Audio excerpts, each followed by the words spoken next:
Ada 6 mashhad, ada 6 suasana batin yang dia rasakan dan yang akan dia lihat di dalam perjalanan salatnya itu. Kalau hatinya sehat. Ada 6 kesaksian, 6 suasana yang akan dia saksikan dengan kalbunya. Artinya apa? Hatinya itu akan beranjak dari satu masyhad ke masyhad lainnya, dari suatu suasana ke suasana lainnya. Nanti akan bertemu oleh dia yang disebut dengan suasana ihsan, yang dikatakan oleh Nabi SAW ketika menjawab pertanyaan Jibril alaihissalam.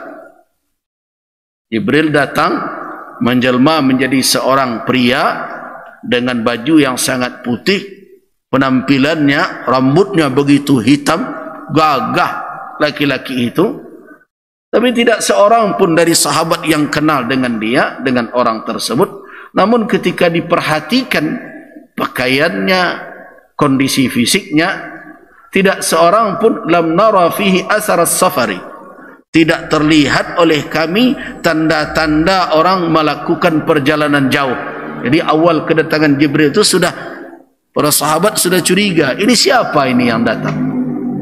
Kalau orang Madinah tentu ada yang kenal, tapi tak seorang pun yang kenal. Kalau tidak kenal berarti bukan orang sini, orang datang dari tempat yang jauh. Kalau orang datang tempat yang jauh tentu ada debu di badannya, ada kotor atau lusuh pada pakaiannya, tapi tidak ada sedikit pun bekas-bekas orang habis menempuh perjalanan jauh. Sahabat tidak mengetahui siapa. Nah, disitulah nanti muncul pertanyaan tentang iman, tentang Islam, ya. Dijawab oleh Nabi, dan itulah yang kemudian dirumuskan oleh ulama sebagai rukun iman dan rukun Islam. Nah, kemudian pertanyaan berikutnya adalah al-ihsan. Apa itu ihsan? Ketika ditanya, Nabi menjawab, al-ihsan an ta'budallaha ka'annaka tara wa in lam takun tara fa innahu yara. Engkau beribadah, menghambakan diri kepada Allah, beribadah kepada Allah seolah-olah kamu melihatnya. Ini makam yang disebut dengan makam al-ihsan.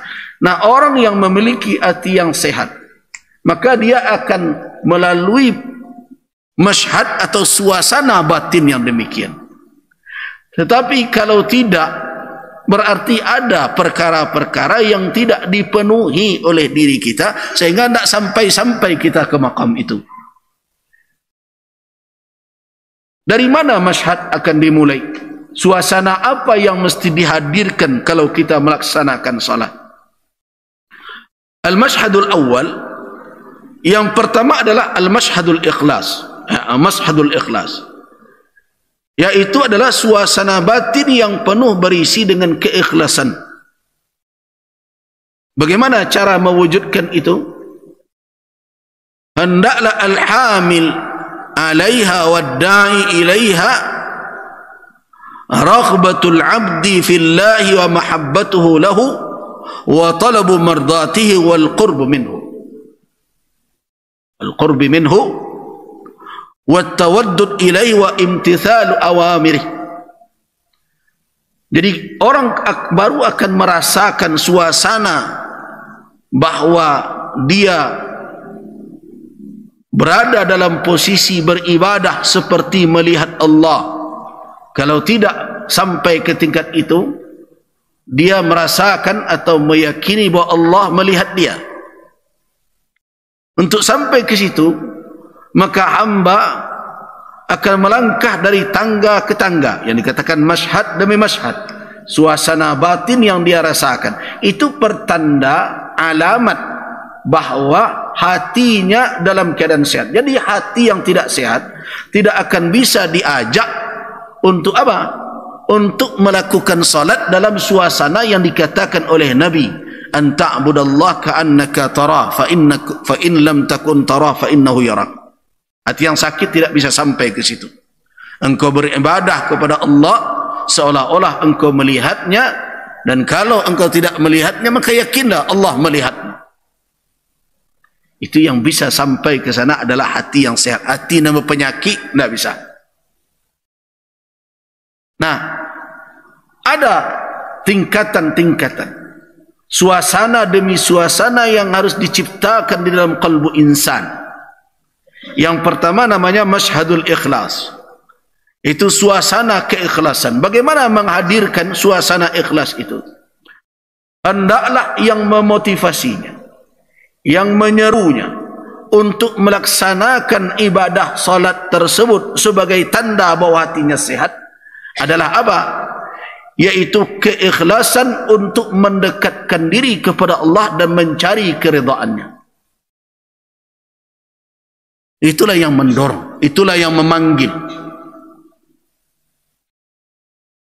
Nah, kalau seseorang merasakan bahwa dia mesti melaksanakan salat bukan karena riya, bukan karena prestise, bukan karena berbagai macam maqasid, tujuan duniawi, tetapi betul didorong oleh keikhlasannya menghambakan diri kepada Allah, kerinduannya untuk mendekat kepadanya, dan rasa cinta di dalam hatinya untuk menghadap kepada Rabbul Alamin yang senantiasa mencurahkan rahmat kepadanya, maka orang itu berarti sampai dalam posisi melakukan ibadah dalam dorongan keikhlasannya. Itu baru masyhad awal, itu suasana pertama. Nah, orang seperti ini ketika melakukan salat akan merasakan salat sebagai kesempatan untuk menimbulkan ketenangan kalbu, rahatul qalb. Makanya Nabi SAW ketika tiba mendekat waktu salat, apa yang beliau katakan kepada Bilal bin Rabah? Arihna bis salati ya Bilal. Wahai Bilal, buat jiwa kami tenang dengan salat. Artinya kumandangkanlah azan dan ajak semua kami, ingatkan kami akan salat, dan itu adalah sebagai suasana batin yang raha, membuat kenyamanan. Nah, itu bisa dirasakan oleh seseorang ketika apa? Ketika yang mendorongnya dan yang memanggilnya untuk melaksanakan ibadah tersebut adalah kecintaan kepada Allah, kerinduan untuk mendekat kepadanya, dan kesenangan menunaikan perintahnya. Jadi karena itu tidak akan mungkin orang akan menemukan raha, tuma'ninah di dalam salat kalau yang mengajaknya, yang memotivasinya, yang menyerunya untuk melakukan salat itu adalah keuntungan duniawi. Tidak mungkin. Nah, kita kembalikan kepada suasana kalbu tadi. Jadi orang yang terpanggil melakukan salat itu tidak semuanya dalam suasana hati yang sehat. Kalau yang mendorongnya untuk salat itu hazzun min huzudid dunia, adalah keuntungan duniawi, mentang-mentang kamera sedang tertuju ke kita, wah pelok-pelok takbir. Kalau itu yang memotivasi, hazzun min huzudid dunia, itu pertanda dari awal melangkah orang itu beribadah, dia sudah menderita penyakit riya. Nah, kalau suasana batin seperti itu yang dibawa ke dalam salat, dia tidak akan menemukan tuma'ninatul qalb. Dia tidak akan menemukan rahatul qalb. Tidak akan dia temukan ketenangan jiwa, dan tidak akan dia temukan kenyamanan batinnya di dalam pelaksanaan ibadah. Nah, kalau orang menemui seperti itu suasana kalbunya ketika salat, itu sudah menjadi indikator lah, menjadi tanda-tanda tu bahwa hati orang tidak dalam keadaan sehat-sehat saja. Kemudian kalau terus dia melangkah setelah dihadirkan keikhlasan, maka Apa yang mesti dia datangkan sebagai terapi atas dirinya? Ikhlas Allah. Itu dikatakan oleh para ulama masyhadus sidqi wan nusb. Orang harus mendatangkan suasana as-sidq, kejujuran, dan suasana an-nus, menasihati dirinya. Apa maknanya? Yaitu an yufarrigha qalbahu lillahi fiha wa yastafriga juhdahu fi iqbalihi fiha ala Allah wa jama'a qalbahu alaiha wa iqa'aha. Jadi tanda yang seseorang berada di dalam salat dalam kondisi sidq, dalam keadaan dia benar, yaitu dia kosongkan kalbunya dari yang lain. Jadi setelah ikhlas, dia mulai membaca takbirnya, dia lanjutkan dengan istiftahnya, dia baca al-fatihahnya. Apa yang akan dia rasakan dalam hatinya? Menyingkirlah segala sawagil, segala kesibukan yang tadi menggelantung ke dalam hatinya itu tercampak. Ini karena itu orang yang salat itu tidak sebelum salat bolak-balik takbir, mencari kekhusukan itu setelah takbir. Sebelum takbir Allah itu dia awalnya dia bawa keikhlasan, yang kedua dia berjujur-jujur dengan Allah, menampilkan dirinya apa adanya. Dia akan mati, dia masih sibuk dengan yang lain, sedangkan Allah Subhanahu wa taala melihat dia lahir dan batin. Itu namanya maqam atau suasana as-sidq. Dia tidak dia bawa yang lain ke dalam kalbunya. Kemudian berikutnya dalam seluruh gerak, dalam seluruh bacaannya, dalam seluruh petunjuk ibadah yang dia lakukan. Itu makanya masyhadul iqtida namanya. Jadi ikhlas, kemudian dia singkirkan seluruh apa yang mengganggu kalbunya. Yang ketiga, dia jaga gerak lahir batinnya sesuai dengan tuntunan yang telah ditunjukkan oleh Rasul sallallahu alaihi wasallam. Nah, kalau tiga ini hadir di dalam pelaksanaan salat seseorang, baru dia akan masuk ke dalam kondisi ihsan tadi itu. Nah, orang yang sehat hatinya akan terus mencoba melangkah membawa dirinya untuk sampai kepada suasana itu. Tapi kalau orang melakukan solat, entah serupa solat tak jale, pokoklah selesai assalamualaikum, nah lalu esok lalu dipikir orang seperti ini tidak berada dalam suasana hati yang baik-baik saja. Orang yang baik hatinya, maka dia akan menghadirkan, akan ada di dalam kalbunya itu ta'azim, mengagungkan solat itu, dan dia terus akan evaluasi solat nan tadi ba'ah, kok dapat dan berikutnya tidak serupa itu. Itu hati yang sehat. Hati yang sehat itu tidak pernah merasa cukup dengan ibadah yang dia lakukan itu nanti maqam yang terakhir setelah sholat. Nah, jadi apa? Yang pertama keikhlasan, yang kedua as-sidq, kejujuran berhadapan dengan Allah Subhanahu wa taala, yaitu apa? Lahir dan batin itu bersih dari segala hal yang mengganggu atau yang membuat orang itu tidak fokus kepada Rabbul Alamin, kepada yang disembahnya.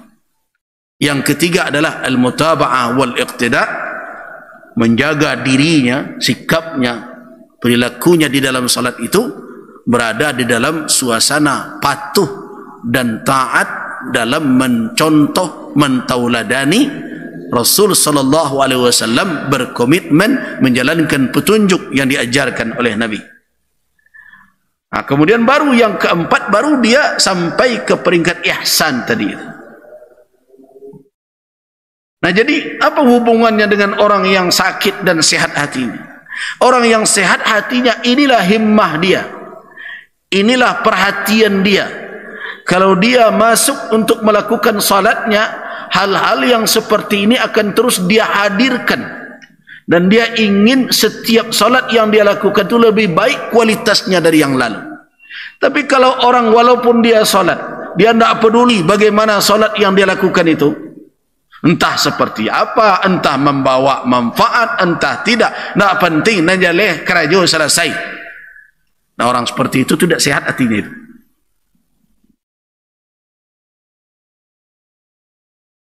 Jadi, orang yang sehat hatinya bagaimana? Ada ta'zim di dalam kalbunya tentang salat itu. Dia tidak mau salatnya itu berlalu begitu saja. Dia tidak mau ibadah yang menjadi tiang agama itu dia lakukan hanya sebatas gugur kewajiban. Itu tanda hati orang yang sehat.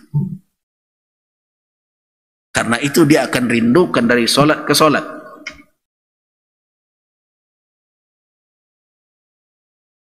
Ada suatu hadis di mana Nabi SAW menceritakan tentang apa yang beliau lihat di dalam mimpi beliau, di mana penduduk langit yakhtasib, berkhusumat atau memperdebatkan hal-hal yang baik yang dilakukan oleh manusia. Apa di antaranya adalah intizarus salah ba'da salah, menunggu salat setelah salat. Ya, seperti kita ini dari salat maghrib kita tunggu salat isya, kita isi dengan tausiah. Nah, kenapa suasana orang menunggu salat sesudah salat itu menjadi perbincangan yang menarik bagi al-mala'ul a'la, bagi penduduk langit? Karena suasana batin orang itu tidak lepas dari suasana beribadahnya. Dia setelah melakukan ibadah, terfikir oleh dia ibadah itu dan dia ingin menunggu ibadah berikutnya. Dia tidak terlepas.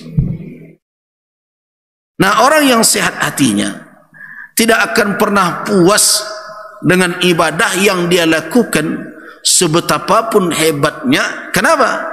Karena setiap dia mengevaluasi atau bermuhasabah, dia akan temukan ada kekurangan di dalam ibadah tersebut. Nah, karena itu dia akan merindukan salat demi salat. Setelah dia lakukan suatu ibadah salat, maka dia akan menunggu kesempatan lain untuk memperbaiki, dan dia takut tidak bisa lagi mengulangnya dalam kehidupannya. Jadi tidak mengherankan kalau Al-Imam Al-Ghazali rahimahullah ketika ditanya tentang bagaimana menghadirkan kekhusyukan di dalam beribadah, apa kata beliau? Cara yang paling efektif untuk mengkhusyukkan diri di dalam beribadah adalah engkau lihat ibadah yang engkau lakukan itu seolah-olah itu adalah ibadah terakhir yang bisa kamu perbuat di dalam hidupmu.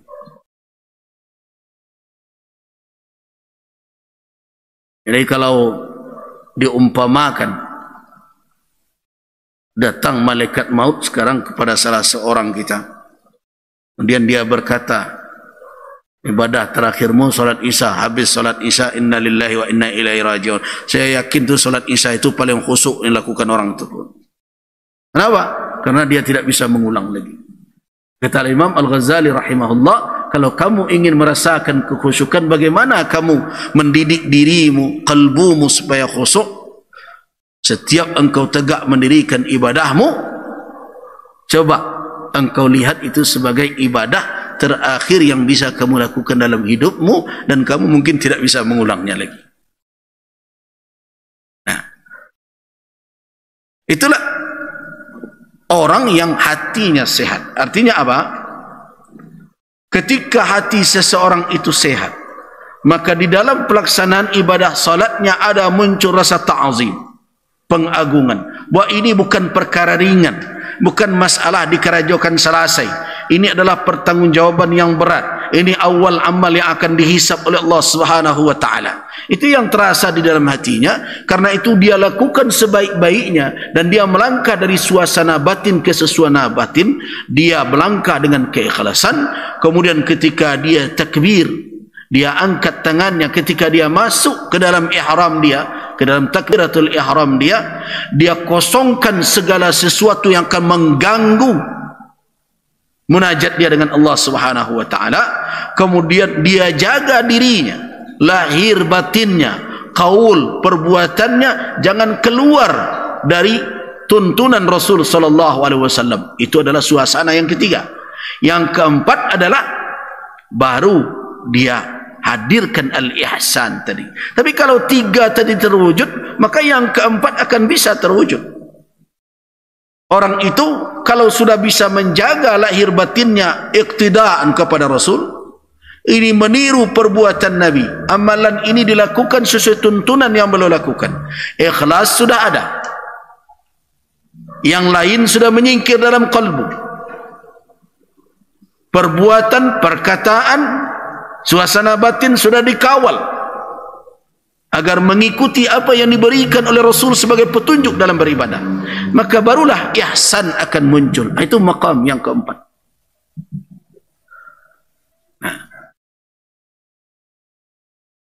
Jadi tidak mungkin orang sampai ke ihsan kalau ikhlas tidak ada.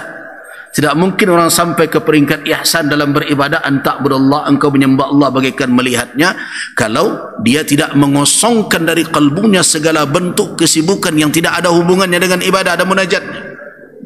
Yang ketiga, tidak mungkin orang akan sampai kepada ihsan kalau perkataan, perbuatannya yang dia lakukan dalam ibadah tidak dia kawal menyesuai apa yang ditunjukkan oleh Rasul sallallahu alaihi wasallam. Kalau tiga ini hadir, baru hadir ihsan.